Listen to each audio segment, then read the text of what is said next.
BA के छात्रा के साथ जनरेटर और टेंट वाले ने मिलकर किया सामूहिक गैंगरेप और भेज दिया ऊपर। दरअसल ये मामला सुपौल जिले के त्रिवेणीगंज थाना क्षेत्र रहटा गांव वार्ड संख्या 5 डेजी कुमारी की है। ग्राउंड रिपोर्टिंग के दौरान नानी के द्वारा बताया गया, मेरी नतनी पड़ोस में हो रही शादी के हल्दी रस्म में गई थी। मेरी नतनी डेजी कुमारी ने खुद अपने हाथ पे मेहंदी लगाई और जिस लड़की की शादी थी उसके भी हाथ पर मेहंदी लगाई।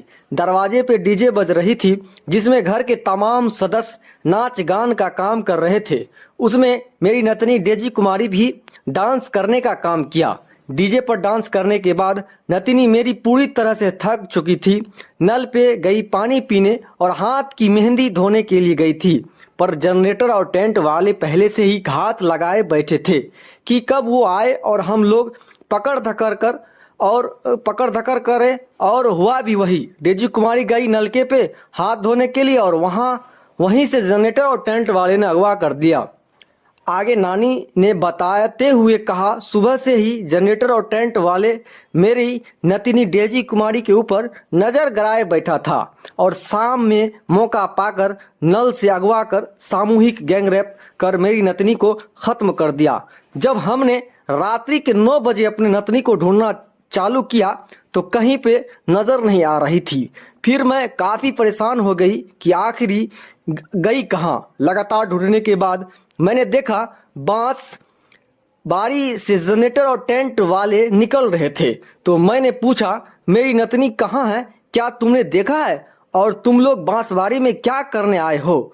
तो उन्होंने कहा, हम लोग शराब पीने के लिए बांसबारी आए थे। तुम्हारी नतनी कहाँ है? मुझे नहीं पता, जाके बांसबारी में देखो। जैसे मैं बांसबारी की ओर बढ़ी तो मैंने देखा मेरी नतनी डेजी कुमारी के गले से दुपट्टा बांध पैर से लटका मिला। तभी मुझे शक हुआ इस घटना को अंजाम इन्हीं लोगों ने ही दिया है। घटना की जानकारी जैसे गांव वाले को मिली, गांव में अफरा तफरी का माहौल सा हो गया। शादी का सारा काम भंग हो गया। खाना पीना का सामान, फर्नीचर का सामान धरा का धरा रह गया। जिसको भी नियंत्रण मिला था सब लोग डर से दरवाजे पे नहीं आए ताकि मुझे कुछ हो न जाए, केस में ना फंस जाऊं। इस घटना की जानकारी जैसे ही पूर्णिया सांसद पप्पू यादव जी को मिलती है, तुरंत परिवार वालों से मिलने के लिए पहुंच जाते हैं और परिवार वाले के इस दुख के घड़ी में उनके दर्द को बांटने का काम किया। उन्होंने सांत्वना देने का काम किया और कहा, जो भी आरोपी है उनके ऊपर सख्त से सख्त कार्रवाई होगी। धन्यवाद।